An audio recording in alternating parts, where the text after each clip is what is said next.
Kedua pihak tidak ada yang mau mengalah, Paman bersaksi di pengadilan. Sebut rumah tangga Jonathan Frizzy dan Dena Devanka tidak bisa diselamatkan lagi. Sidang perceraian pasangan Jonathan Frizzy dan Dena Devanka digelar lagi di Pengadilan Agama Jakarta Selatan pada Kamis, tanggal 20 Februari tahun 2022. Di persidangan kali ini, Jonathan Frizzy sebagai tergugat menghadirkan dua saksi yang meringankan, yakni Paman Jason dan makeup artis yang bekerja di salah satu sinetronnya. Jason, selaku paman Jonathan Frizzy mengaku dimintai keterangan soal percekcokan rumah tangga ponakannya dengan Dena. Mereka minta apa yang saya ketahui hubungannya Jonathan beberapa tahun yang lalu, mulai dari kapan ributnya, juga situasi dalam rumahnya begitu-begitu aja intinya, kata Jason usai persidangan di Pengadilan Agama Jakarta Selatan. Kebetulan dari 3-4 tahun akhir mereka sering ribut, saya bolak-balik Bandung Jakarta ketemu keluarga juga, sambungnya menambahkan. Jason sendiri mendinginkan isu kekerasan dalam rumah tangga yang terjadi di keluarga kecil Ijong dan Dena.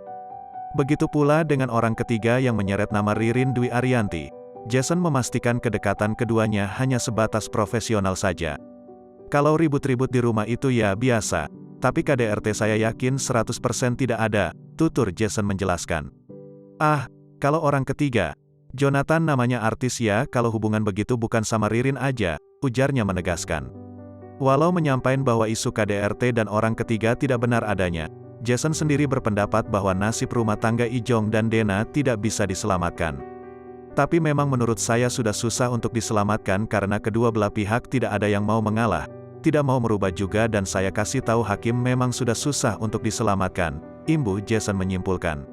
Seperti diketahui, Dena Devanka menggugat cerai Jonathan Frizzy ke Jakarta Selatan pada tanggal 30 Agustus tahun 2021 lalu. Orang ketiga disebut menjadi penyebab Dena Devanka menggugat cerai Jonathan Frizzy. KDRT juga diisukan mewarnai drama rumah tangga Dena Ijong, dengan adanya pembuatan laporan di Polres Metro Jakarta Selatan. Belakangan, laporan tersebut dicabut karena Deva dan Ijong bersepakat untuk damai. Adapun, sidang Ijong dan Dena rencananya dilanjutkan tanggal 3 Februari tahun 2022 dengan agenda kesimpulan.